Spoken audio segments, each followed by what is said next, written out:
أعوذ بالله من الشيطان الرجيم بسم الله الرحمن الرحيم السلام عليكم ورحمة الله وبركاته. بسم الله والحمد لله والصلاة والسلام على رسول الله وعلى آله وصحبه ومن والاه وبعد. فقال الله تبارك وتعالى: وتلك حجتنا آتيناها إبراهيم على قومه نرفع درجات من نشاء إن ربك حكيم عليم. صدق اللہ العظیم.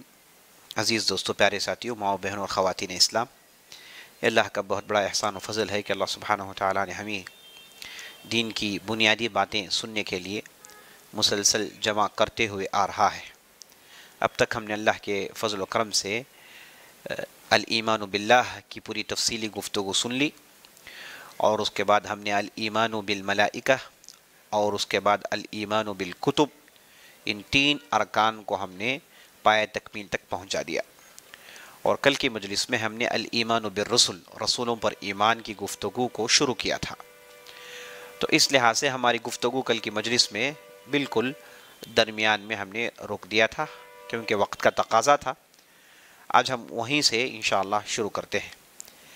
اس سے پہلے کہ ہم جہاں اپنی بات رکی تھی وہاں سے شروع کریں، چند نکات رسولوں پر ایمان لانے کے تعلق سے لکھ دیجیے. رسولوں پر ایمان لانا ہے تو کیسے لانا ہے؟ پہلا نقطہ یہ ہے عزیز دوستو کہ رسول یا پھر انبیاء علیہم السلام، یہ ان سے بڑے گناہ سرزد نہیں ہوتے، یہ بڑے گناہ نہیں کرتے، یہ معصوم ہیں. معصوم کا مطلب یہ گناہوں سے پاک ہیں. جب ہم یہ کہتے ہیں کہ یہ بڑے گناہ نہیں کرتے تو اس کا معنی یہ نہیں کہ یہ چھوٹے مرضات ازواجک، اے نبی صلی اللہ علیہ وسلم آپ کیسے ان چیزوں کو حرام قرار دے سکتے ہو جبکہ اللہ نے اسے حلال قرار دیا ہے؟ تو آپ صلی اللہ علیہ وسلم پر گویا کہ ایک ڈانٹ پڑی تھی. تو ایسے جب بھی چھوٹی موٹی بشری تقاضے کی بنیاد پر غلطی ہو جائے تو فوراً نشاندہی ہو جاتی ہے. تو اس اعتبار سے ہم انبیاء علیہم السلام کو معصوم کہہ سکتے ہیں انشاءاللہ. تو یہ اس پر ہم ایمان لائیں. اور دوسری چیز، انبیاء علیہم السلام کی ہم انتہائی عزت کریں گے، بلکہ اللہ کے بعد اگر کسی کی عزت مومنین کے دل میں ہوتی ہے تو وہ ہے انبیاء علیہم السلام کی عزت. انبیاء جب ہم کہتے ہیں تو ان میں رسول بھی داخل ہیں. میں نے پہلے ہی یہ قاعدہ آپ کو پیش کر دیا تھا، بتا دیا تھا. تو جب بھی میں انبیاء کہوں گا تو اس میں یاد رکھ لیجیے عزیز دوستو، رسول بھی داخل ہیں. تو انبیاء علیہم السلام کی ہم انتہائی عزت کریں گے، ان کے ساتھ بدسلوکی اور ان کے حق میں بڑ زبانی ہرگز نہیں کریں گے. یہ ہمارا ایمان ہے. اللہ سبحانہ وتعالیٰ نے لوگوں میں سے جنہیں نبی بنایا ہے وہ لوگوں میں سب سے عمدہ لوگ ہیں، بہترین لوگ ہوتے ہیں، اخلاق کے اعتبار سے بھی، ان کی خلقت کے اعتبار سے بھی، گفتگو کے اعتبار سے بھی، ہر اعتبار سے وہ کامل مکمل ہوتے ہیں. تو اللہ انہیں چنتا ہے. تو اللہ کے چننے میں کمی ہو نہیں سکتی، خامی ہرگز ہو نہیں سکتی. تو اس اعتبار سے انبیاء علیہم السلام کی ہم انتہائی عزت کریں گے، ان کے ساتھ بدسلوکی نہیں کریں گے، بڑ زمانی نہیں کریں گے. جب بھی ان کا نام آئے علیہ السلام، ان کے حق میں ہم دعا پڑھیں گے. یہ ہے طریقہ امت مسلمہ صلی اللہ علیہ وسلم کا. البتہ اس سے پہلی والی امتیں انہوں نے اپنے نبیوں کے ساتھ کھلواڑ کیا، مذاق کیا. آج بھی ہم بائبل پڑھتے ہیں تو ہمیں ایسے واقعات سننے کو ملتے ہیں کہ جس میں سراپا انبیاء کی توہین ہوتی ہے. توہین نہیں بلکہ تذلیل ہوتی ہے. داؤد علیہ السلام کے تعلق سے انہوں نے کیا کچھ نہیں لکھا ہے، سلیمان علیہ السلام کے تعلق سے کیا کچھ نہیں آتا ہے. تو انبیاء علیہ السلام کے ساتھ کھلواڑ، ٹھٹا مذاق، ان کی ذات پر کلام کرنا، یہ بنی اسرائیل کا طریقہ ہے. ہم لوگ ان کے بالکل برعکس، جتنے بھی نبی ہیں سب کی عزت کرتے ہیں اور سب کی ہم مدافعات کریں گے، جسٹیفائی کریں گے ہم، ہے نا، ہم انہیں ڈیفینڈ کریں گے. جب بھی کوئی کسی بھی نبی پر کچھ بھی بڑا زبانی کرنا چاہتا ہے تو ہم فوراً روکیں، کہیں گے کہ دیکھیے نبی پر آپ کلام مت کیجیے، یہ نبی وہ ہیں جنہیں اللہ نے ساتوں آسمان کے اوپر انہیں صاف ستھرا ثابت کر دیا ہے، تو آپ ہرگز آپ کے لیے اجازت نہیں ہے۔ تو انبیاء علیہ السلام کو ہم ڈیفینڈ کریں گے، اور آپ جہاں کہیں بھی قرآن پڑھ لیجئے اور احادیث کا مطالعہ کر لیجئے، آپ کو کہیں پر بھی کسی بھی نبی کے تعلق سے طعن و تشنیع یا پھر ان کی عزت کو کم کیا جیسا ایسا کوئی بھی آپ چیز نہیں پڑھ سکتے۔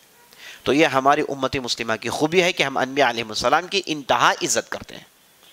یہ دوسرا نقطہ آپ لکھ لیجیے۔ تیسرا نقطہ، انبیاء علیہ السلام یہ کبھی بھی اپنے طور سے اللہ کے دین میں کوئی بھی چیز پیش نہیں کرتے، اپنے طور سے اللہ کے دین میں کوئی بھی چیز نہیں ڈالتے۔ وہ جب بھی اللہ کی بات کرتے ہیں تو صرف اللہ ہی کی طرف سے بات کرتے ہیں۔ وَمَا يَنطِقُ عَنِ الْهَوَىٰ إِنْ هُوَ إِلَّا وَحْيٌ يُوحَىٰ، وہ اپنے مرضی سے نہیں بولتے ہیں نا بھائی، وہ اللہ کی وحی کی بنیاد پر بولتے ہیں۔ تو انبیاء اپنی مرضی سے کوئی چیز ایڈ نہیں کرتے، اپنی مرضی سے کوئی چیز حرام حلال یا اپنی مرضی سے کوئی عبادت جائز قرار دینا، کسی کو حرام قرار دینا، یہ انبیاء علیہ السلام کا طریقہ نہیں ہے، وہ اپنے طور سے کچھ کرتے نہیں ہیں۔ یہ بہت ہی اہم نقطہ ہے۔ تو انبیاء علیہ السلام کی شخصیتوں کو آپ دو حصوں میں بانٹ سکتے ہیں، ایک شخصیت رسول اور نبی ہونے کی، اور ایک شخصیت بشر ہونے کی، انسان ہونے کی۔ تو انبیاء علیہ السلام نے ہمیشہ اپنے پیرووں کو بتا دیا کہ دیکھو یہ چیز جو میں بتا رہا ہوں یہ میں نبی ہونے کی حیثیت سے، رسول ہونے کی حیثیت سے بتا رہا ہوں، اور یہ جو چیزیں ہیں یہ بشری تقاضا ہے، میں انسان ہوں تو انسان کے بھی تقاضے ہوتے ہیں اور اس تقاضے کے مطابق ہے۔ تو ہمیشہ انبیاء علیہ السلام نے اس میں خط امتیاز کھینچ کر بتا دیا کہ بھائی دیکھو یہ چیز ہے، یہ اللہ کی طرف سے ہوتا ہے، میں بتاؤں گا تو نافرمانی نہیں کریں گے، اور یہ اس میں آپ کے لیے چھوٹ ہے، اس میں آپ کے لیے چھوٹے، چاہے تو کریں چاہے تو آپ چھوڑ سکتے ہیں۔ جیسے میں نے آپ کو دروس کے شروع میں ایک واقعہ بتایا تھا، جب آپ صلی اللہ علیہ وسلم مدینہ آئے تو وہاں پر جس قسم کی کاشتکاری ہوتی تھی، کھجور کے پیڑوں میں اور پھولوں میں وہ جو اضافہ کرتے تھے، اس کے تعلق سے میں نے گفتگو کر لی۔ تو یہ چند پوائنٹس تھے انبیاء علیہ السلام کے تعلق سے ہم کو یاد رکھنا ہے۔ وہ معصوم ہیں، ان سے کوئی غلطی سرزد نہیں ہوتی، اور اس کے بعد وہ اپنے قوم کے عمدہ لوگ ہوتے ہیں، اور اس کے بعد وہ کوئی اپنی مرضی سے کوئی چیز داخل نہیں کرتے۔ اور نمبر 4، ہم ان کی انتہائی عزت کریں گے، ہم ان کی انتہائی عزت کریں گے۔ اور جب بات عزت کی آ گئی، یہ بھی جان لیجئے کہ ہم انبیاء علیہ السلام میں یہ جو درجے ہیں، رسولوں میں اولو العزم رسولوں کا، اور انبیاء میں پھر رسولوں کا درجہ، یہ جو درجہ بندی ہے یہ درجہ بندی کریں گے کیونکہ اس کے لیے ثبوت موجود ہے شریعت میں اللہ اور اللہ کے رسول سے۔ لیکن یہ ہمارا کام نہیں بالکل کہ کسی بھی ایک نبی کو لے لیں اور دوسرے نبی کو لے لیں، دونوں کو کمپیئر کریں، یہ ہم نہیں کریں گے۔ لا نفرق بین احد من رسولہ، ہم پڑھتے ہیں لا نفرق بین احد من رسولہ، اللہ کے رسول میں کوئی فرق نہیں کریں گے ہم۔ اور ایک دوسری جگہ ہے تلک الرسل فضلنا بعضهم علی بعض، رسولوں کو ہم نے بلندیاں دی ہیں، بعض کو بعض پر فضیلت دی ہے، یہ اللہ نے دیا ہے۔ ہمارا کام نہیں کہ فلاں فلاں کا مقابلہ کر فلاں کو بڑا ثابت کریں، فلاں کو نیچا دیکھیں، نہیں، ہرگز نہیں کریں گے ہم۔ تو انبیاء علیہ السلام سب ہمارے نظر میں باعزت باوقار ہیں اور سب کی درجہ بلندی مانتے ہیں ہم، لیکن یہ ہمارا مشغلہ نہیں کہ فلاں فلاں کے درمیان مقارنہ اور کمپیریزن کرتے ہوئے بیٹھیں، یہ ہمارا مشغلہ نہیں ہے۔ اور یہ بھی اہم نقطہ لکھ لیجئے، کسی بھی ایک رسول کا انکار پورے رسولوں کی جماعت کا انکار ہے، کسی بھی ایک نبی کا انکار پورے نبیوں کا انکار ہے۔ کسی نے کہا کہ بھائی مانتا ہوں انبیاء کو لیکن فلاں کو نہیں مانتا، یاد رکھ لیجئے اس نے پورے نبیوں کا انکار کیا ہے۔ کسی ایک رسول کا انکار پورے رسولوں کا انکار، یہ ہمارے یہاں بنیادی چیز ہے نا۔ جیسے کسی بھی کتاب کا انکار پورے کتابوں کا انکار ہے، اور کسی بھی ایک رسول کا انکار پورے رسولوں کا انکار ہے، کسی بھی رسول کے ساتھ بدسلوکی پورے رسولوں کے ساتھ بدسلوکی ہے۔ تو یہ ہے نا، یہ سب کیا ہیں، جیسے نبی صلی اللہ علیہ وسلم نے کہا کہ انبیاء اور رسول آپس میں بھائی بھائی ہوتے ہیں۔ تو یہ ہے نا، ان کی شریعتیں ہو سکتی ہیں مختلف ہو، لیکن ان کا میسیج، بنیادی چیز ان کے ہیں ایک ہی ہے۔ تو یہ چند باتیں تھی رسولوں پر ایمان لانے کی، انہیں آپ لکھ کر رکھیے، بہت ہی اہم ہے۔ تو چلیے اب آگے بڑھتے ہیں۔ کل ہم جس بات پر اپنی گفتگو روکے تھے وہ تھے داؤد علیہ السلام۔ داؤد علیہ السلام کی بات گفتگو ہو رہی تھی، تو ہم نے بتایا کہ داؤد علیہ السلام طالوت کے بعد انہیں بادشاہت ملتی ہے. ایک یہ بیک وقت بادشاہ بھی تھے، رسول بھی تھے، بادشاہ بھی تھے، رسول بھی تھے. اللہ نے انہیں ملک اور رسالت دونوں نعمتوں کو ان کے ہاں جوڑ دیا ہے. یہ بہت کم ایسے ہوتا ہے. عام طور پر رسالت ہو تو ساتھ کیا نہیں، یعنی نبی ہو تو ساتھ کیا ہے، بادشاہ نہیں ہوتے عام طور پر، لیکن کبھی کبھار اللہ نے دونوں کو جوڑ دیا ہے. تو اس کی زبردست مثال داؤد علیہ السلام کی. یہ بادشاہ تھے، پورا فلسطین ان کے ماتحت تھا، اور ان کے یہاں آئرن انڈسٹریز ہوا کرتی تھی. وہ النا لہ الحدید، ہم نے ان کے لیے لوہے کو آسان کر دیا تھا، نرم کر دیا تھا. معنی یہ کہ لوہے کے استعمال کو انہوں نے عام کیا. لوہے سے زرہ بناتے تھے، لوہے سے نیزے ہتھیار بناتے تھے، اور دوسری چیزیں لوہے کے ذریعے سے ان کے ہاں اس کا پروڈکشن ہوتا تھا، اور اسے لے کر ساری دنیا کو سپلائی کرتے تھے، جس سے فلسطین کے اندر اکنامک ریولوشن آیا تھا. اکنامیکل ریولوشن آیا جس سے بستی کافی ترقی کر گئی، اور بنی اسرائیل بہت مالدار ہو گئے تھے، بہت مالدار ہو گئے تھے. تو داؤد علیہ السلام کا زمانہ اور سلیمان علیہ السلام کا زمانہ، یہ دونوں کے زمانے یہودیوں کے نظر میں، آج بھی جیوش کے نظر میں، یہ اسے گولڈن پیریڈ مانتے ہیں. اسی لیے دیکھیے ان کا جو فلیگ ہے، ان کا جو جھنڈا ہے، اس میں بیچ میں آپ ایک سٹار دیکھیں گے، جسے وہ کہتے ہیں ڈیوڈ سٹار، جسے کہتے ہیں ڈیوڈ ہے نا، داؤد علیہ السلام کو ڈیوڈ کہتے ہیں. اور آج ان کا مقصد یہ ہے کہ وہ جو دور رہا داؤد علیہ السلام کا گولڈن پیریڈ، اسے واپس لے کر آئیں. اور اس کے بعد آپ ان کے جھنڈے میں دیکھیں گے اوپر سے ایک نیلا پٹا ہے اور نیچے نیلا پٹا ہے، یعنی یہ دو نہریں ہیں، نیل اور فرات کے درمیان. یہ گریٹر اسرائیل بنانا چاہتے ہیں، اور وہاں پر یہ کہتے ہیں کہ داؤد کی حکومت ہوگی، داؤد جیسی حکومت ہوگی. یہ ان کی مکمل کوشش ہے. اور ان کی کوششوں میں سے ایک کوشش یہ بھی ہے کہ یہ دوبارہ مسیح دجال جسے ہم کہتے ہیں اس کے وہ منتظر ہیں، جسے وہ کہتے ہیں گریٹسٹ پریسٹ، گریٹسٹ کرائسٹ، جس کے وہ انتظار میں ہیں. وہ یہ کہتے ہیں کہ یہ جب تک آئے گا نہیں، ہم پاک نہیں ہو سکتے، ہم گندے ہیں، ہم نے اتنا گناہ کیا کہ ہم گندے ہیں، ناپاک ہیں، ہم کو پاک کرے گا یہ کرائسٹ آ کر. اور جب آئے گا تو وہ ایک ایسے بچڑے کو ذبح کرے گا جو بالکل لال ہوگا. اس بچڑے کو ذبح کر کے اسے جلا کر اس کی خاک کو وہ جب ہم پر اڑائے گا تو تب جا کر ہم پاک ہوں گے. تو بچڑا آئے گا تو اسے کیسے ذبح کیا جائے گا، اس کے لیے کیا چھری ہوگی، اسے انہوں نے تیار کر لی ہے. اور بچڑے کو جہاں لٹایا جائے گا اس ٹیبل کو بھی انہوں نے تیار کر لیا ہے. اور جب بچڑے کو جب اسے جو ہے جلا کر اس کا خاک اڑایا جائے گا تو کس میں اڑایا جائے گا، اس کے لیے بھی انہوں نے برتن وغیرہ تیار کر لیا. یعنی اس حد تک ان کی تیاری ہے، اس حد تک انہوں نے پوری چیزوں کی تیاری کر لی. اور وہ گریٹسٹ پریسٹ جسے ہم مسیح الدجال کہتے ہیں، اسے وہ گریٹسٹ پریسٹ کہتے ہیں، اس کے بالکل آنے کا وقت ہے ان کے پاس، اسی لیے بڑے بےتابی سے انتظار کر رہے ہیں. اور کئی مرتبہ انہوں نے کہا کہ اچانک ہمیں وہ لال بچڑا دریافت ہو گیا جس کا نام انہوں نے میلوڈی رکھا ہے. اچانک کہتے ہیں کہ ہم دریافت ہو گئے، اور اس کے پیچھے ایک ہنگامہ مچتا ہے. پھر ایک مرتبہ ایسے ہی ہوا تو کسی حاکم نے آ کر کہا کہ اس کے 2 بال نیچے سے سفید ہیں، تو ہم جس کی انتظار میں وہ پورا مکمل لال ہونا چاہیے، تو پھر اسے چھوڑ دیا انہوں نے. تو اس طریقے سے عزیز دوستو بے انتہائی کے ساتھ یہ انتظار کر رہے ہیں اس دور کا جسے وہ گولڈن پیریڈ کہتے ہیں. تو داؤد علیہ السلام اور سلیمان علیہ السلام کا زمانہ ان کے لیے بہت ہی سنہرا موقع اور سنہرا زمانہ تھا، کیونکہ بہت ترقی ہوئی، ساری دنیا میں بات پہنچی. اور اس وقت کا اسلام وہی تھا، ساری دنیا میں اسلام پہنچا، بہت سارے لوگوں نے اسلام قبول کیا.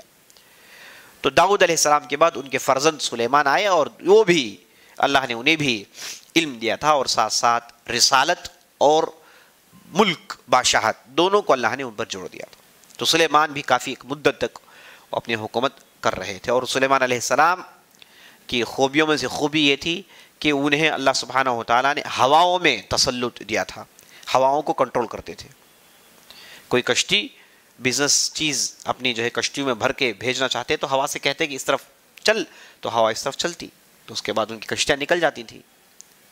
تو ہواؤں میں اللہ نے انہیں تسلط دیا تھا، اور جنوں پر اللہ نے انہیں قابو دیا تھا. اور وہ جانوروں کی زبان سمجھتے تھے، جانوروں سے گفتگو کرتے تھے. تو ان کا جو لشکر تھا اس میں نہ کہ صرف انسان تھے بلکہ اس میں جن بھی تھے، حیوانات بھی تھے، درندے پرندے سب تھے. سب ملا کر ان کا ایک مضبوط لشکر ہوا کرتا تھا. اور داؤد علیہ السلام کے لیے اللہ سبحانہ و تعالیٰ نے، جیسے آپ نے سنا، وہ سنہرا گلا دیا تھا جسے وہ اللہ کی تعریف کرتے تھے، زبور پڑھتے تھے. اور زبور جب پڑھتے تو ان کے ساتھ پہاڑ، چرندے، جانور سب پڑھتے تھے. تو اس انداز سے اللہ نے داؤد اور سلیمان علیہ السلام پر اپنی نعمتوں کو مکمل کیا. اس کے بعد یہ دو حضرات دنیا سے رخصت ہو گئے. اور سلیمان علیہ السلام کے تعلق سے تو قرآن کہتا ہے کہ سلیمان علیہ السلام نے جنوں کے ذریعے سے بڑے بڑے دیگ بنائے, بڑے بڑے رکابیوں کو بنایا, بڑی بڑی چیزوں کو بنایا, اور ایسے محسوس ہوتا ہے کہ وہ کوئی چیز بن رہے تھے جنوں کو رکھ کر. تو بعد کے علماء نے کہا کہ یہ اصل میں ہیکل سلیمانی, سلیمان علیہ السلام کی جو ہے دوبارہ وہ بیت المقدس کا رینوویشن تھا, تو یہ رینوویٹ کر رہے تھے. تو سلیمان علیہ السلام نے دوبارہ رینوویٹ کر کے اسے بڑا ہی زبردست ایک منظر دیا تھا بیت المقدس کے لیے, جسے وہ لوگ ہیکل سلیمانی کہتے ہیں. اچھا, یہ ہیکل جو سلیمانی ہے کیا یہی ہے جہاں آج مسجد اقصیٰ ہے یا پھر کوئی دوسری جگہ ہے؟ یاد رکھ لیجیے, یہ ان کے مورخ جن کا نام یعقوب ہے, یہودی مورخ ہے, وہ کہتا ہے کہ ہیکل سلیمانی تھا, وہ تھا ایک دوسری جگہ, ایک پہاڑ ہے جس کا نام صہیون, زیون, اس پہاڑ میں یہ ہیکل تھا. آج جہاں مسجد ہے وہاں پر ہیکل سلیمانی نہیں تھا. یہ ان کی رائے ہے, ان کے مورخین کی رائے ہے. لیکن بعض اس میں جو زیونسٹ نظریہ رکھتے ہیں ان کا کہنا ہے کہ نہیں, یہی جگہ ہے جہاں مسلمانوں نے مسجد بنی ہے, یہیں پر ہیکل سلیمانی ہوا کرتی تھی. مسلمانوں نے اسے ڈھا کر اس پر اپنی مسجد کھڑی کی ہے. جبکہ حقیقت یہ ہے کہ جب مسلمان بیت المقدس کی زیارت کے لیے گئے, عمر بن خطاب رضی اللہ عنہ جب بیت المقدس گئے تو بیت المقدس بالکل اپنی آخری سانس لے رہی تھی مسجد. ہر جگہ دیواریں گر کے, عمارتیں گر کے, نیس و نابود ہو کر, کوئی بھی چیز اپنی جگہ نہیں تھی, بالکل ویران تھی جگہیں. تو جب عمر بن خطاب کو چابیاں سونپے گئے تو اس وقت یہی حالت تھی. جب نماز کا وقت آیا تو عمر بن خطاب نے پوچھا کہ تلاش کیا کہ سلیمان علیہ السلام کو ممبر کہاں جہاں پر وہ ٹھہر کر نماز پڑھا کرتے تھے. تو جب انہیں وہ چیز بتائی گئی تو تعجب میں پڑ گئے, وہاں تو پورا کچرا ڈالا ہوا تھا, انہوں نے کچرا ڈال کر رکھا تھا. تو عمر بن خطاب نے صاف کیا اور اس کے بعد وہاں پر جماعت سے نماز ادا کی گئی. تو اس طریقے سے بیت المقدس کو مسلمانوں نے بغیر لڑائی کیے, بغیر خون بہائے, مسلمانوں کے ہاتھوں میں ان کے لیڈرز نے اس کی چابیاں سونپی تھی. اس اعتبار سے دنیا کا قانون ہے کہ اگر کسی بھی قوم کے ہاں کوئی بھی چیز اس ناحیے سے اندر آ جائے, اس طریقے سے وہ اپنے ہاتھ میں لے لے, تو یہ ان کی ملکیت ہوتی ہے, یہ ان کا ہوتا ہے پورا. تو اس اعتبار سے فلسطین یہ پورے کا پورا مسلمانوں کا ہے. اور عمر بن خطاب نے جتنی بھی بستیاں فتح ہوئی تھی, چاہے وہ عراق ہو, شام ہو, فلسطین جو بھی ہو, ان تمام بستیوں کی جتنی بھی زمینیں ہیں, یہ کہا کہ پوری زمینیں وقف کی زمینیں ہیں, یہاں پر جو بھی رہیں گے وہ بیت المال کو وہ کرایہ دیں گے, چاہے وہ پورے کا پورا عراق, پورے کا پورا شام, یہ جتنی بھی زمینیں ہیں اس کا کوئی مالک نہیں ہو سکتا, کیونکہ اس کے اصل مالک مجاہدین ہیں جنہوں نے انہیں فتح کیا. لیکن عمر بن خطاب نے کہہ دیا کہ ہاں مجاہدین کو ان کا حصہ ملے گا, لیکن یہ پوری کی پوری بستی مسلمانوں پر وقف ہوگی. فلسطین مسلمانوں کو وقف ہے, فلسطین صرف فلسطین والوں کا نہیں ہے بلکہ ہم مسلمانوں کا بھی حصہ ہے, اس میں تمام مسلمانوں پر وقف ہے وہ. اسے ہم کو اچھی طریقے سے سمجھ لینا چاہیے. تو جس انداز سے مسلمانوں کے پاس یہ زمین آئی بالکل لیگل تھا, اس میں کوئی لیگل چیز نہیں, باقاعدہ مسلمانوں نے اسے حاصل کیا اپنے پاس. تو جب کوئی بھی قوم اس طریقے سے زمین دے دیتی ہے تو دوبارہ وہ لیتی کیسے ہے, دوبارہ وہ پھر لڑ کر لیتی ہے, چھینتی ہے, ورنہ دوسرے اعتبار سے وہ لیگلی طور پر ثابت نہیں کر سکتی کہ ہماری زمین ہے. لیکن آج ہو کیا رہا ہے, آج یہ ہو رہا ہے کہ یہ زمینوں کو کہتے ہیں کہ زمینیں ہمارے آبا و اجداد کی ہیں, مسلمان بعد میں آ کر بس گئے ہیں. ٹھاکے دیکھیں تاریخ کیا کہتی ہے, ان کے بڑے جانتے ہیں کہ حقیقت کیا ہے. لیکن یہ روکردانی, یہ نافرمانی, یہ غداری, یہ بے وفائی یہودیوں کے گھٹی میں پڑی ہوئی ہے نا. اب ساری زمین میں سے انہیں مار مار کر بھگایا جا رہا ہے, ادھر یورپ سے بھگا دیا گیا اور ساری دنیا سے بھگا دیے گئے, تو اب انہیں چاروں ناچار اللہ خیر صلاح صرف یہی زمین باقی ہے ان کے پاس.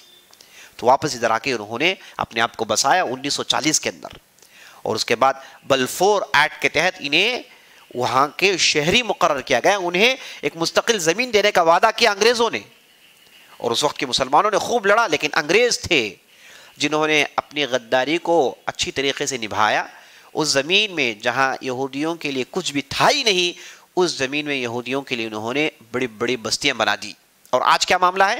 وہ آج کہتے ہیں کہ اس فلسطین کے نام کی کوئی بستی ہے ہی نہیں، یہ جو بھی ہے اسرائیل ہے، اور فلسطینیوں کو اب وہ چاہے تو ہمارے پارلیمنٹ میں آئیں، وہ چاہے تو ہماری شہری بن کر رہیں، لیکن حکومت تو ہماری ہوگی. یعنی گھس بیٹھے تھے اور بعد میں انہوں نے پورا اپنا حق جمع کر لیا. یہ دنیا کی آنکھوں کے سامنے ہو رہا ہے، ایک کھلا ظلم ہے. یہ ایسا ظلم ہے کہ کوئی اس کا انکار نہیں کر سکتا، لیکن ظلم ہے کریں گے، یہی ان کی شدت ہے. ظلم ہے ٹھیک ہے مانتے ہیں لیکن کریں گے. اسے حاصل کرنے کے لیے ہم ساری دنیا کے لوگوں کا خون بہا دیں گے، کوئی ہمیں تکلیف نہیں. سب کو مار ڈالیں ٹھیک ہے، کوئی بات نہیں، مر جائیں کوئی، کیونکہ وہ تو غیر جو یہودیوں کو جینٹائلز کہتے ہیں نا، سب مر جائیں کوئی فکر نہیں انہیں وہ چیز چاہیے کسی بھی حالت میں. بہرحال عزیز دوستو، یہ ان کی جو ہے یہ ان کی روکردانیاں، ان کی غداریاں ہیں یہودیوں کی. تو بہرحال سلیمان کا زمانہ اتنا زبردست زمانہ تھا، اور سلیمان علیہ السلام نے انہوں نے مسجد بنائی، اور مسجد میں انہوں نے بہت ہی زبردست انتظام کیا تھا عبادت کرنے کے لیے. اور اس کے بعد وہاں پر انہوں نے ممبر بنائے، ٹھیک ہے، اور اس کے بعد سارے لوگوں سے کہا کہ تم ادھر آؤ گے، اس مسجد میں آ کے عبادت کرو گے. تو اتنی بڑی تعداد آتی تھی کہ روزانہ 20,000 سے زیادہ گائیں ذبح کر کے ان کا گوشت تقسیم کیا جاتا تھا غریبوں میں. یعنی اتنی بڑی تعداد روزانہ اس مسجد میں آتی جاتی تھی اور عبادت ہوتی تھی، اور بہت سارے لوگ بڑے اچھے انداز سے زندگی گزار رہے تھے. اور جیسے ہی سلیمان کا زمانہ ختم ہوا، جیسے ہی ان کا زمانہ ختم ہوا تو ان کے ہاں 2 لڑکے ہوئے. یہ دونوں لڑکے نے آپس میں لڑا، انہوں نے ان کی سلطنت کو 2 حصوں میں بانٹ لیا. نارتھ میں انہوں نے جو ہے برہا یا پھر بلعام نامی ایک سلطنت قائم کی، اور ساؤتھ میں انہوں نے اسرائیل قائم کیا تھا. اسرائیل اس زمانے میں قائم ہوا تھا، ٹھیک ہے. تو یہ 2 اسٹیٹس بن گئے تھے، آپس میں ان کی لڑائیاں ہوتی رہی. جب لڑائیاں زیادہ ہو گئی تو پھر بار بار ان پر اللہ کا عذاب آیا، بار بار ان پر اللہ کا عذاب آیا. نیست و نابود کر دیے گئے، ختم کر دیے گئے، اجاڑ کر پھینک دیے گئے، ٹھیک ہے. تو اس کے بعد عزیز دوستو، سلیمان علیہ السلام کے بعد اس فلسطین میں بہت سارے انبیاء آئے، لیکن بالتاکید ثبوت کے ساتھ اگر ہم کسی کا نام لے سکتے ہیں جو بعد میں ان کے آئے، وہ تھے زکریا علیہ السلام. زکریا علیہ السلام، عیسیٰ علیہ السلام، یحییٰ علیہ السلام، یہ سب ایک ہی زمانے میں تھے. زکریا علیہ السلام یہ اس وقت کے ان کے اپنے زمانے کے نبی تھے، اور ان کی ذمہ داری تھی بیت المقدس کی دیکھ بھالی اور بنی اسرائیل کو دینی تعلیم دینا. لیکن بنی اسرائیل کے جو یہودی تھے وہ ہمیشہ مخالفت کرتے تھے، وہ بھی زکریا کے پیچھے پڑے ہوئے تھے، اور انہوں نے قتل کرنے کی کوشش کی. اور انبیاء علیہ السلام کو باقاعدہ قتل کرتے تھے یہ لوگ.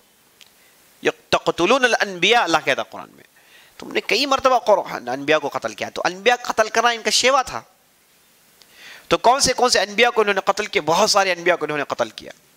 لیکن مفسرین عام طور پر جس کی مثال دیتے ہیں وہ ہیں زکریا اور یحییٰ علیہ السلام. یہ 2 باپ بیٹوں کو انہوں نے قتل کیا تھا، باقاعدہ قتل کیا تھا زکریا علیہ السلام.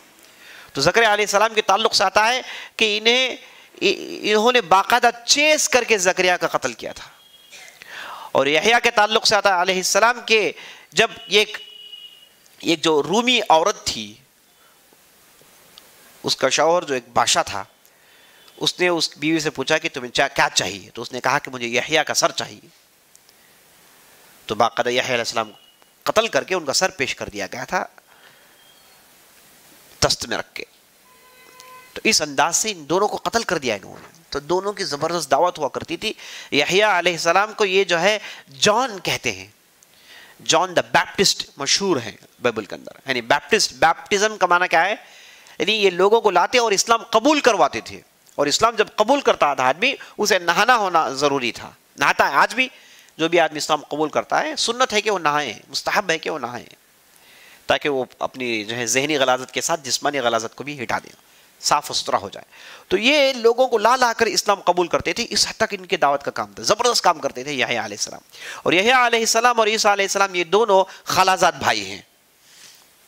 یحییٰ علیہ السلام اور عیسیٰ علیہ السلام یہ دونوں خالہ زاد بھائی ہیں. تو یحییٰ علیہ السلام کا آخری زمانہ تھا کہ عیسیٰ علیہ السلام منظر عام پر آتے ہیں. ایسے معلوم ہوتا ہے کہ جب تک زکریا تھے تو ان کے ماتحت تھے یحییٰ علیہ السلام، اور جب زکریا قتل کر دیے گئے اس کے بعد یحییٰ علیہ السلام بڑی تیزی سے بنی اسرائیل کے درمیان کام کرتے تھے. یہ وہ زمانہ تھا جب رومی حاوی آ گئے تھے. رومیوں نے فلسطین کو اپنے قبضے میں لے لیا تھا. رومنس جو نکلے تھے ٹرکیا سے وہ آئے ان بستیوں کو اپنے قبضے میں لے لیا تھا, اور پورے کے پورے یہود اور پورے کے پورے یہود علماء ان کے ماتحت تھے. تو وہ رومن کی طرف سے ایک گورنر کو انہوں نے مقرر کیا تھا, وہ یہودیوں میں سے تھا گورنر, اور یہ جو یہودی گورنر تھا یہ رومن بادشاہ کے ماتحت ہوگا. اور رومن بادشاہ کی اس کی جو آرمی فلسطین میں ہوا کرتی تھی اور پولیس ان کی ہوا کرتی تھی. تو یہ جو یہودی علماء تھے یہ رومیوں کے ساتھ مل کر انبیاء علیہم السلام کو قتل کرنے میں مشہور ہیں. جو بھی معاملہ ہے پھنسا دیتے پولیس کے پاس, آرمی کے پاس, کہتے کہ یہ آدمی نکلا آیا ہے, یہ آدمی ہمارے دین کی مخالفت کرتا ہے, یہ آدمی فلاں فلاں غلطی کہتا ہے, ہم سب کو غلط کہتا ہے, اسے مارو اسے. ایسے انہوں نے بہت ظلم کیا انبیاء علیہم السلام پر. تو زکریا پر ایسے ہی ظلم ہوا, قتل کر دیے گئے, اور یہی علیہ السلام پر ویسے ہی ظلم ہوا اور قتل کر دیے گئے. اس کے بعد عزیز دوستو عیسیٰ علیہ السلام کا نمبر آتا ہے, اور عیسیٰ علیہ السلام یہ کیا ہے, تمام انبیاء رسول میں سب سے آخری رسول ہیں. ان کے بعد محمد رسول اللہ صلی اللہ علیہ وسلم. تو آخری رسول سے پہلے ایک -1 وہ تھے عیسیٰ علیہ السلام. گویا کہ عیسیٰ علیہ السلام کی بعثت, عیسیٰ علیہ السلام کو بھیجنا اللہ کی طرف سے ایک فائنل وارننگ تھی بنی اسرائیل کو, کہ دیکھو یہ آخری رسول ہم بھیج رہے ہیں, اس کے بعد تم روکردانی کرتے رہو گے تو اس کے بعد تمہارے سے امامت چھین لی جائے گی, اب تم کہیں کے نہیں رہ جاؤ گے, اور ہمیشہ کے لیے تم پر اللہ کی لعنت ہوگی, قیامت تک تمہیں دشمن مانا جائے گا. تو عیسیٰ علیہ السلام آئے, اور عیسیٰ علیہ السلام کی پیدائش ہم جانتے ہیں, ایک بہت بڑا معجزہ, ایک بہت بڑا کرشمہ تھا. پیدا ہوئے عیسیٰ علیہ السلام, اور ان کی ماں جن کا نام مریم تھا, مریم بنت عمران. کیا عمران نے رسول تھے, نبی تھے, یہ تو معلوم نہیں. اتنا تو معلوم ہوتا ہے کہ بیت المقدس کے ذمہ داروں میں سے تھے وہ. اور جب مریم علیہ السلام پیدا ہوئی, ان کی والدہ نے یہ دعا کیا تھا اللہ کے پاس کہ اللہ میرے پیٹ میں جو بچہ ہے وہ پیدا ہوگا تو میں اسے بیت المقدس کے لیے وقف کر دوں گی. لیکن ہوا یہ کہ ان کے یہاں لڑکی پیدا ہو گئی, تو پھر بھی انہوں نے اپنی نیت پوری کی, اس لڑکی کو ڈیڈیکیٹ کر دیا. تو اس کے بعد زکریا علیہ السلام نے مریم علیہ السلام کی کفالت اپنے ہاتھ میں لی, یعنی ذمہ داری لی. تو مریم علیہ السلام یہ ہمیشہ کے لیے بیت المقدس میں ان کے لیے کمرہ بنا دیا گیا تھا, بالا کمرہ, اور وہ ہمیشہ کے لیے رہتی تھی, اور وہیں پر عبادت میں مصروف رہتی تھی. ان کا کام یہی تھا کہ عبادت میں مصروف رہیں اور اس کے بعد مسجد کی دیکھ بھال کریں. تو ان کے تعلق سے قرآن کہتا ہے کہ کلما دخل علیہا زکریا المحراب وجد عندها رزقا, اور جب بھی زکریا علیہ السلام ان کے پاس پہنچتے تو دیکھتے کہ ان کے پاس کچھ کھانے کے لیے ہے. زکریا پوچھتے ہیں کہ میں تمہارا ذمہ دار ہوں, مجھے کھانا لانا چاہیے, مجھ سے پہلے کون ہے وہ جو تمہارے پاس کھانا پہنچا دیتا ہے؟ تو مریم علیہ السلام کہتی ہیں کہ ہوا من عند اللہ, اللہ کی طرف سے انتظام ہوتا ہے. تو اس انداز سے, اور میوے, بہترین میوے اور غیر سیزن فروٹس نظر آتے تھے ادھر. تو اسے معلوم ہوا کہ اللہ کی یہ بہت ہی نہایت پارسا بندی ہوا کرتی تھی. اور جب ان کا یہ معاملہ تھا, یہ کبھی باہر نکلتی بھی نہیں تھی, پوری زندگی انہوں نے عبادت میں گزاری, تو اچانک ان کے یہاں ایک فرشتہ نظر آتا ہے. فتمثل لها بشرا سویا, ان کے سامنے ایک فرشتہ نظر آتا ہے تو تعجب میں پڑ جاتی ہیں, کہتی ہیں کہ تم کہاں سے آ گئے ادھر, کون ہو تم؟ تو جبرائیل کہتے ہیں کہ ہم اللہ کی طرف سے آپ کے پاس بھیجے گئے ہیں, ہمیں حکم ہے کہ تمہارے رحم میں ایک بچہ ڈالیں. تو گھبرا جاتی, کہتی ہے کہ لم یمسسنی بشر, مجھے تو کسی مرد نے چھوا تک نہیں, یہ کیسے ہو سکتا ہے؟ قال هو من عند اللہ, یہ اللہ کا حکم ہے. اور اللہ کا حکم ہوتا ہے اور ان کے رحم میں ایک نطفہ ڈال دیا جاتا ہے جس کے ذریعے سے عیسیٰ علیہ السلام پیدا ہوتے ہیں. اور عیسیٰ علیہ السلام کی پیدائش ایک بہت بڑا کرشمہ تھا, بغیر باپ کے پیدا ہوئے تھے. اور مریم جب ان کی پیدائش ہوئی تو مریم علیہ السلام کے لیے حکم تھا کہ آپ 3 دن تک کسی سے گفتگو نہیں کرو گے, اور زچگی کا موقع آئے گا تو دور چلی جاؤ. تو ویسے ہی انہوں نے کیا, دور چلی گئی, زچگی ہوئی. جب واپس آئی تو انہیں حکم تھا کہ کسی سے گفتگو نہ کریں, ہم کسی سے گفتگو نہ کریں, خاموش رہیں. کوئی اگر کچھ پوچھے تو اشارہ کر دیں, بس بچے کی طرف اشارہ کر دیں. تو عیسیٰ علیہ السلام کی طرف جب بھی اشارہ کرتی, عیسیٰ علیہ السلام بولتے تھے, ماں کی گود میں تھے لیکن بولتے تھے. عیسیٰ علیہ السلام ان بچوں میں سے ہیں جو پیدائشی بولنا جانتے تھے. اور کیسے بولتے تھے؟ قال انی عبد اللہ, میں اللہ کا بندہ ہوں. آتانی الکتاب, مجھے اللہ نے کتاب دی ہے. وجعلنی مبارکا, اور اللہ نے مجھے مبارک بنا ہے. والسلام علیہ, حین ولدت وحین اموت وحین ابعث حیا. ٹھیک ہے، شروع کریں گے انشاءاللہ. تو ہم گفتگو کر رہے تھے عیسیٰ علیہ السلام کا گفتگو کرنا ماں کی گود میں. تو ان کی پیدائش ایک کرشمہ تھا، اللہ کی طرف سے معجزہ تھا. تو بنی اسرائیل پہلے سے انتہائی فتنہ پرست لوگ، اور جب انہوں نے دیکھا کہ مریم علیہ السلام کے ہاتھ میں بچہ، اور جب ان کی شادی نہیں ہوئی، تو انہوں نے بڑا ہی بات کا بتنگڑ بنا دیا تھا، ہے نا. کھلم کھلا وہ لان و تان کرنے لگے. تو مریم علیہ السلام چپکے سے اشارہ کر دیتی بچے کی طرف، اور بچہ وہ بولتا تھا، کہتا قال ان عبد اللہ، میں اللہ کا بندہ ہوں، اللہ نے مجھے نبی بنایا، اللہ نے مجھے مبارک بنایا ہے، اور مجھ پر سلامتی ہو جب میں پیدا ہوا اور جب مجھے دوبارہ زندہ کیا جائے گا. اس انداز سے بڑے تعجب میں پڑ جاتے، اور بنی اسرائیل پورے خاموش ہو جاتے. اور اس انداز سے عیسیٰ علیہ السلام کی پیدائش ہوئی، اور اس انداز سے ان کی پرورش ہوئی. عیسیٰ علیہ السلام اور یحییٰ علیہ السلام میں عمر میں کچھ زیادہ فرق نہیں، بعض مورخین کے مطابق 3-4 سال کا فرق ہے. تو جب عیسیٰ علیہ السلام، جب یحییٰ علیہ السلام میدان میں تھے اور وہ دعوت کا کام کر رہے تھے، وہ پورا کچھ کر رہے تھے، تو اس وقت عیسیٰ علیہ السلام کا ذکر نہیں ہے. اور یحییٰ علیہ السلام کے تعلق سے بھی قرآن کہتا ہے کہ کان نبیا حصورا نبیا، وہ ایک دم انتہائی پارس آدمی، انہوں نے شادی نہیں کی تھی، انتہائی نیک آدمی. وحنانا من لدنا، ہم نے انہیں بہت ہی چاہا، اللہ کہتا ہے سبحان اللہ، ہم نے بہت ہی لاڑ پیار دیا تھا انہیں. یحییٰ علیہ السلام کے تعلق سے یہ لفظ ہے، لاڑ پیار دیا تھا. اور لاڑ پیار جسے دیا، ہوا کیا اس کا معاملہ؟ اسے شہید کر دیے لوگوں نے. شہید کر کے اس کی سر کو ایک پلیٹ میں رکھ کے پیش کر دیا گیا.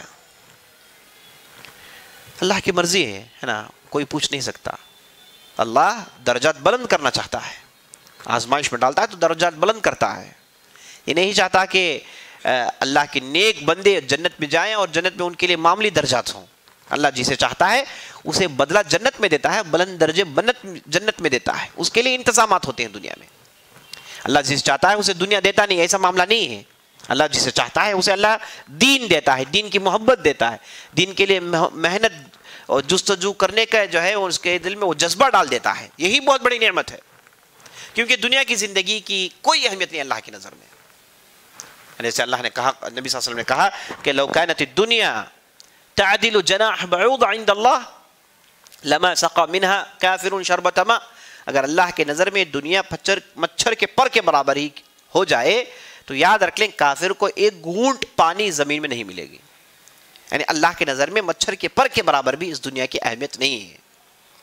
تو اللہ نے دنیا کو بنایا ہے ایک آزمائش کے لیے، یہاں سے ہم کو نکلنا ہے، اور اس کے بعد ہمیشہ کی زندگی ہے جہاں پر ہماری خواہشات پوری ہونے والی ہیں. ہم جو بھی چاہتے ہیں ہمیں وہاں ملنے والا ہے، یہاں پر ملنے والا نہیں ہے. اسی لیے جتنے بھی نیک ہوتے ہیں انہیں اللہ سبحانہ وتعالی آزماتا ہے، اور بڑے بڑے انبیاء علیہ السلام کو اللہ نے آزمایا. احسبتم ان تدخلوا الجنة ولما يأتكم مثل الذين خلوا من قبلكم مستهم البأساء والضراء وزلزلوا حتى يقول الرسول والذين آمنوا معه متى نصر الله.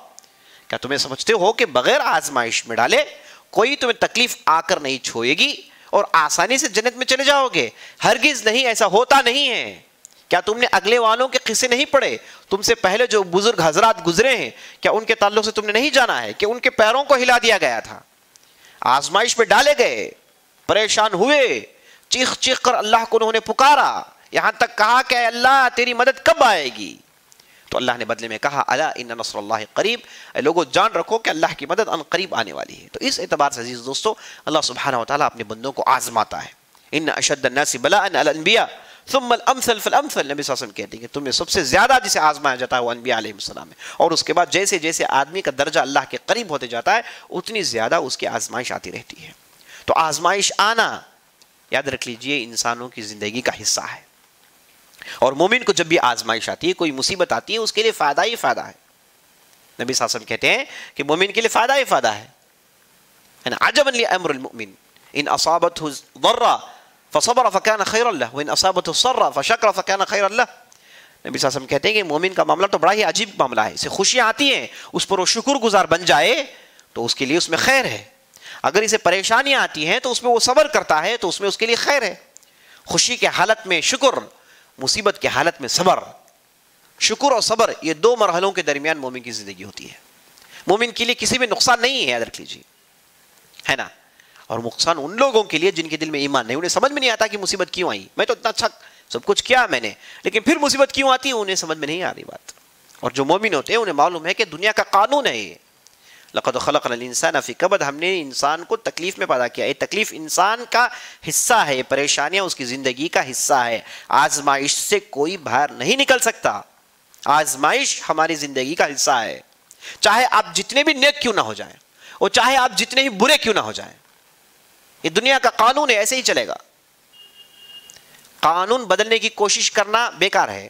تو اس قانون کو سمجھتے ہوئے آگے بڑھے، یہی اصول ہے. کئی لوگ ایسے ہیں جو جب بھی نیکیاں کرتے ہیں چاہتے ہیں کہ ان کے لیے صرف خیر ہی خیر آئے. یہ ان کی طرف سے غلطی ہے، ایسا ہوتا نہیں ہے، ایسے ہوتا نہیں ہے. چاہے آدمی جتنا بھی نیک ہو جائے آزمائش سے بچ نہیں سکتا. ہاں ہم دعا کریں گے کہ اللہ ہمیں آزمائش سے بچا. کوئی آزمائش میں پڑنا نہیں چاہتا. اگر آزمائش آ جائے تو رب العالمین ہمیں آزمائش میں ثبات قدمی کے ساتھ جیت دے دے یا رب العالمین.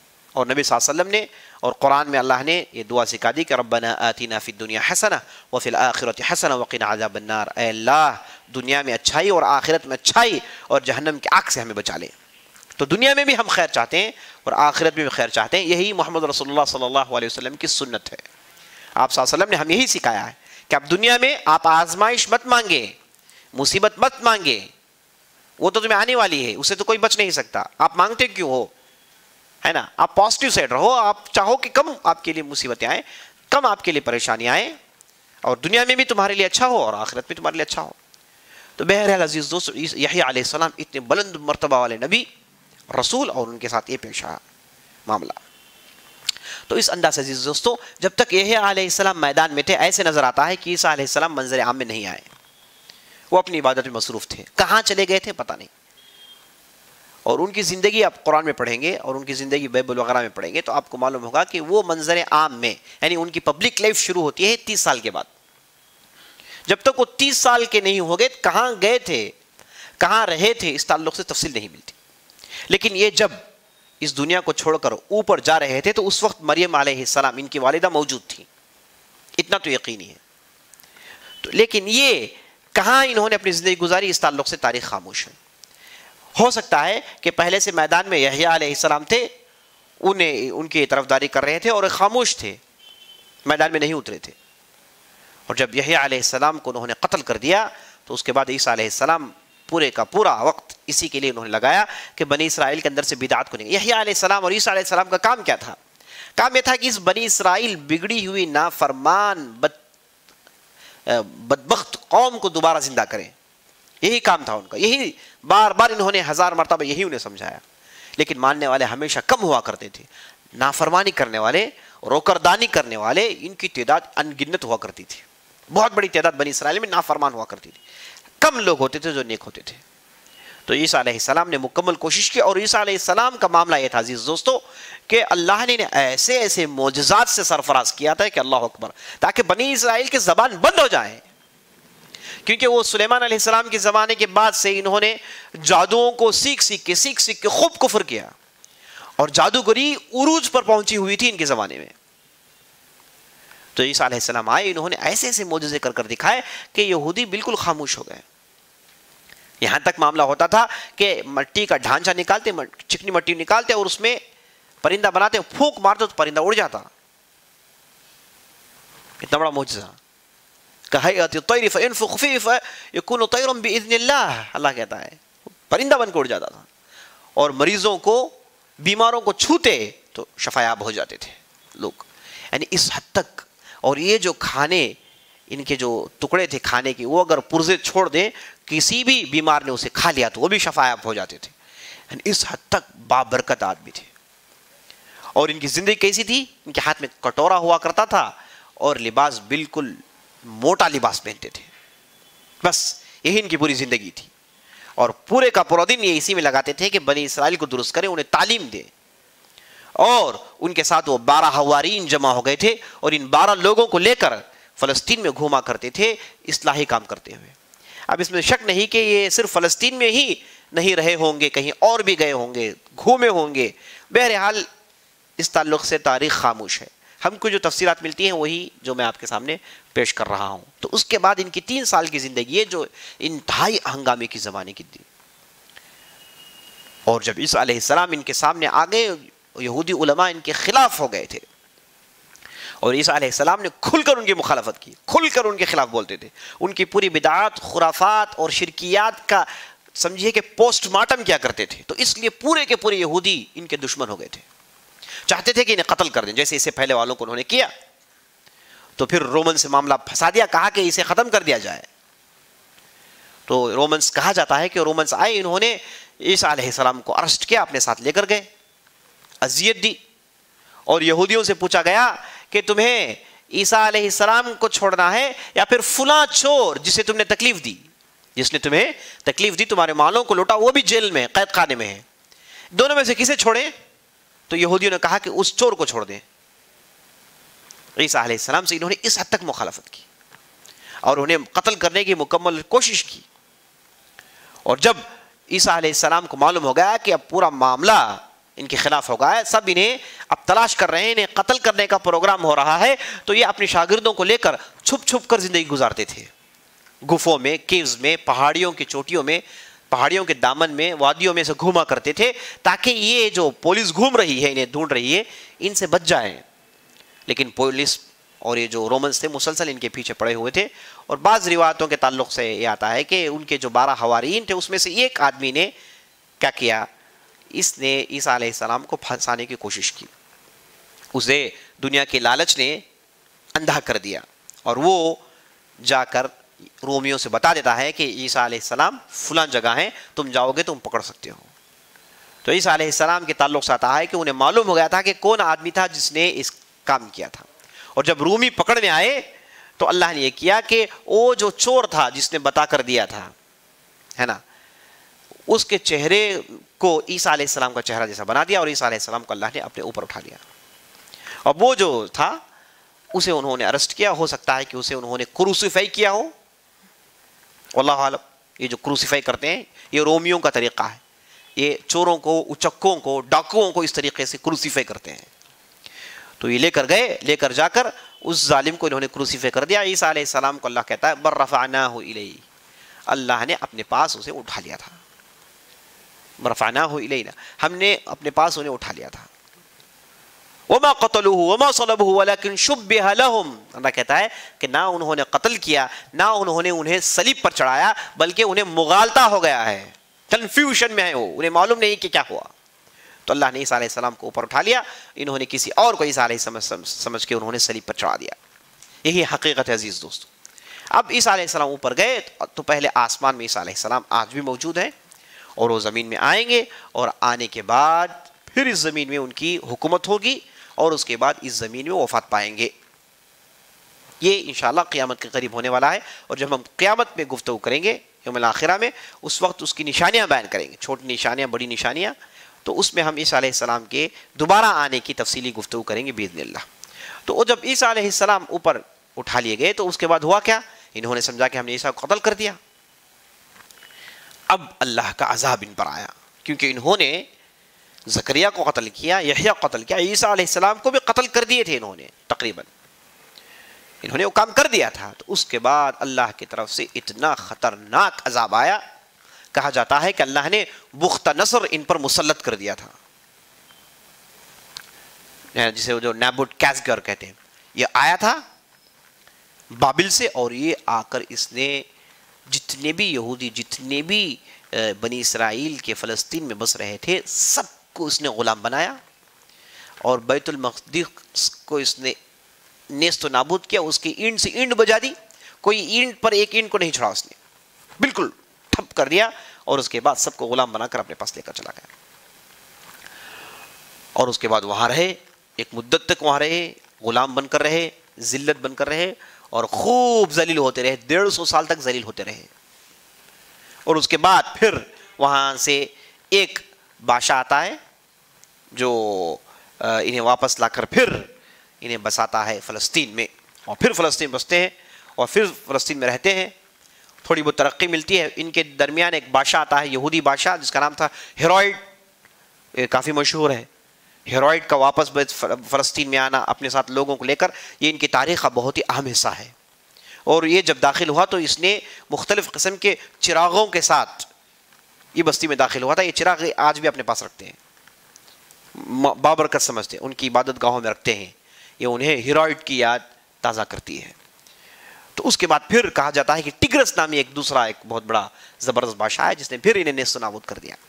تو دو مرتبہ انہیں برباد اللہ نے کیا. ایسے تو کئی مرتبہ ہوئے، لیکن 2 مرتبہ گھناونے انداز سے خون ریز مار کے لڑائی ہونے کے بعد انہیں ذلیل کر کے اللہ نے انہیں بیت المقدس سے نکال دیا تھا. آخری مرتبہ ذلیل کر کے اللہ نے نکالا تو یہ زمین میں تتر بتر ہو گئے تھے. اور جب بھی انہیں عزت ملی، یاد رکھ لیجئے، مسلمانوں کے ہاتھ میں ملی. جب بھی مسلمانوں کے ماتحت رہتے ہیں تو یہ بڑے امن و امان سے رہتے ہیں، بڑے چین و سکون سے رہتے ہیں. اور جب بھی یہ عیسائیوں کے ماتحت چلے جائیں، عیسائی انہیں خوب پیستے ہیں، عیسائی انہیں خوب کوٹتے ہیں اور خوب مارتے ہیں. ہٹلر کون تھا؟ کیتھولک تھا. وہ آسٹریا کا رہنے والا کیتھولک تھا. اس نے جو ہے خوب مارا انہیں، ایک نہیں 2 نے، سب مارتے ہیں. تو جب بھی مسلمان کے ماتحت آتے، مسلمان انہیں کافی عزت سے ان کے ساتھ سلوک کرتے ہیں. اور جب مسلمانوں کے ساتھ یہ فلسطین میں تھے تو بڑے امن و امان سے تھے.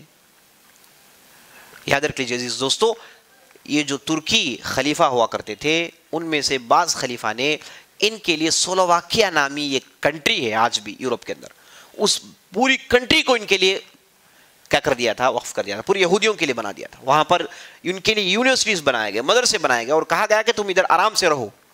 یاد رکھ لیجیے انہی یونیورسٹیز میں پڑھنے والا بن گورین ہے. وہ بن گورین کون ہے؟ بن گورین یاد رکھ لیجیے یہودیوں کا ایک بہت بڑا لیڈر ہے جس نے یہودیوں کو دوبارہ طاقت دینے کی مکمل کوشش کی. آج بھی اس کی بہت عزت کرتے ہیں. یہ بن گورین کون ہے؟ ان مسلمانوں کی نظر میں وہ غدار تھا. اس نے پیٹھ سے چھری کھونپی تھی مسلمانوں کے، لیکن وہ اپنے قوم کے لیے وفادار تھا. تو یہ بن گورین کون ہے دوستو؟ یہی یونیورسٹی سے پڑھا ہوا ہے. تو مسلمانوں نے ان کے لیے تعلیم کا انتظام کیا، ترقی کا انتظام کیا. یورپ میں مسلمانوں نے ان کو بسایا.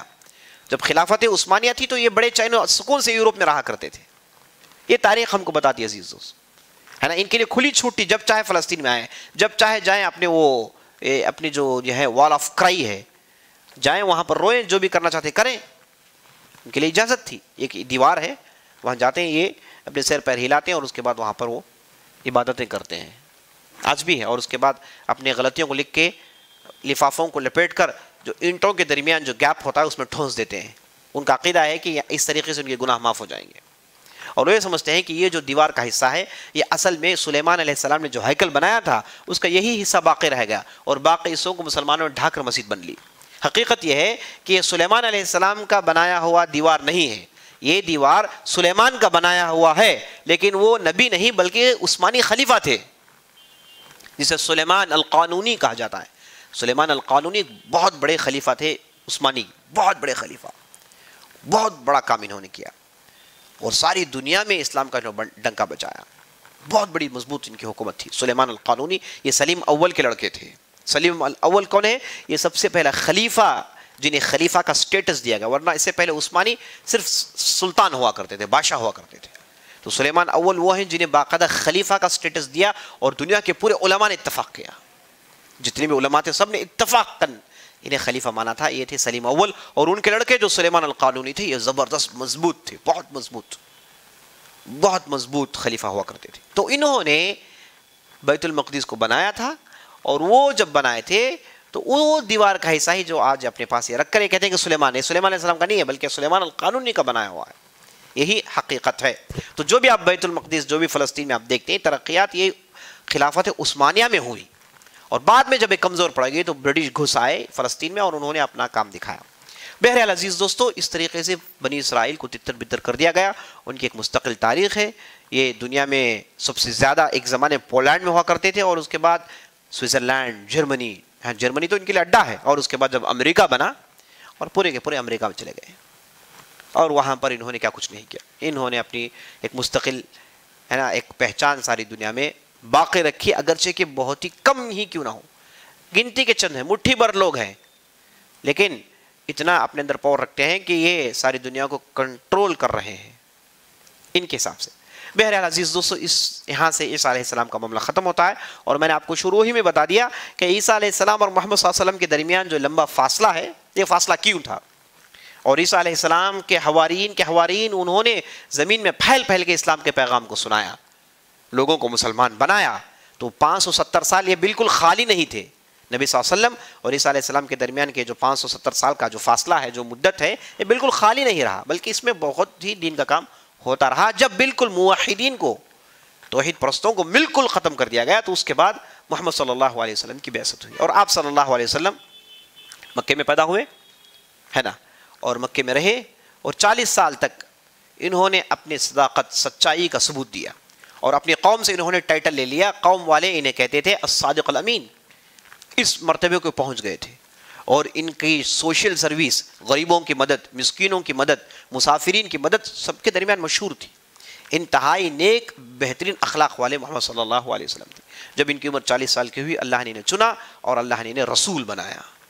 تو قرآن کی پہلی آیت نازل ہوئی اقرأ بسم ربک الذی خلق، جب آپ صلی اللہ علیہ وسلم غار حرا میں ہوا کرتے تھے. اور غار حرا میں آپ صلی اللہ علیہ وسلم آخری زمانے، نبی بننے سے پہلے 4-5 سال تک، 35 سال کے بعد، اپنی ایج 35 کے بعد آپ صلی اللہ علیہ وسلم اسی غار حرا میں چلے جایا کرتے تھے.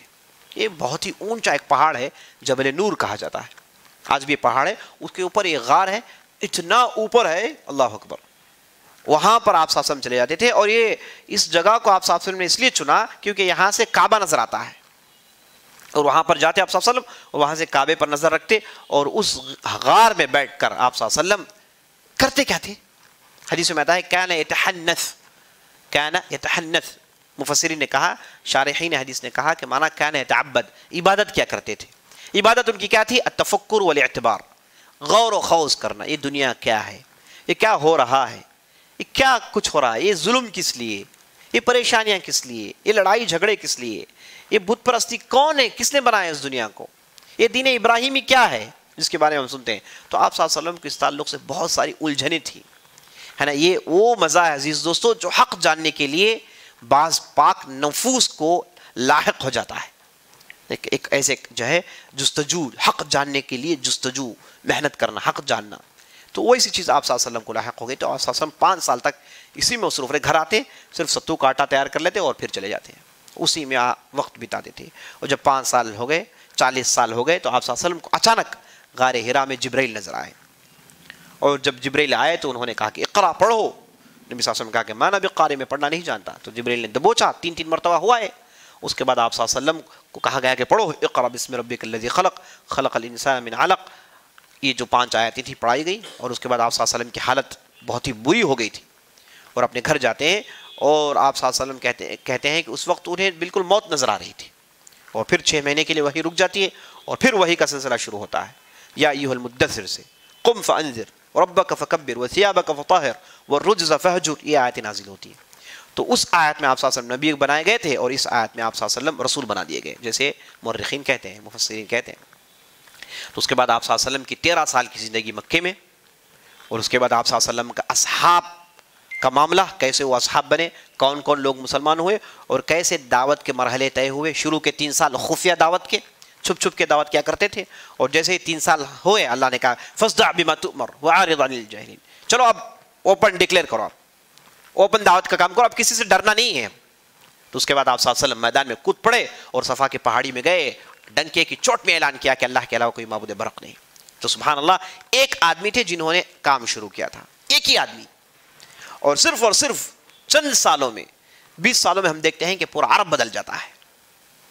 یہ یاد رکھ لیجیے عزیز دوستو، ساری دنیا میں صرف اور صرف محمد رسول اللہ صلی اللہ علیہ وسلم کے ساتھ ہوا ہے. کبھی بھی کسی بھی انسان کو اتنی آزمائش کے ساتھ اتنی کامیابی نبی نصیب نہیں ہوئی. آزمائش میں ڈالے گئے، اور کئی ایسے نبی آئے جن پر کسی نے ایک نے بھی ایمان قبول نہیں کیا، ان کا چلے گئے، لیکن اللہ کے ہاں کامیاب ہے. انہوں نے اپنا ہوم ورک کر دیا. اب کامیابی یہ اللہ کے ہاتھ ہے. ایسے کئی نبی آئیں گے قیامت کے دن، وہ آئیں گے ان کے پیچھے کوئی نہیں ہوگا. کوئی آئیں گے ان کے پیچھے 2 ہوں گے، کوئی آئیں گے ان کے پیچھے 4، کوئی آئیں گے ان کے پیچھے 100 ہوں گے، کوئی آئیں گے ان کے پیچھے بہت بڑی امت ہوگی جیسے موسیٰ علیہ السلام. اور ان سے بڑی امت ہوگی محمد رسول اللہ صلی اللہ علیہ وسلم کی. قیامت کے دن جنتیوں کے 120 صف ہوں گے، اس میں 80 صف محمد صلی اللہ علیہ وسلم کی امتیوں کے ہوں گے، اور باقی 40 دوسروں میں بانٹ دی جائے گی. تو اس انداز سے عزیز دوستو امتیں آئیں گی قیامت کے دن، ہے نا.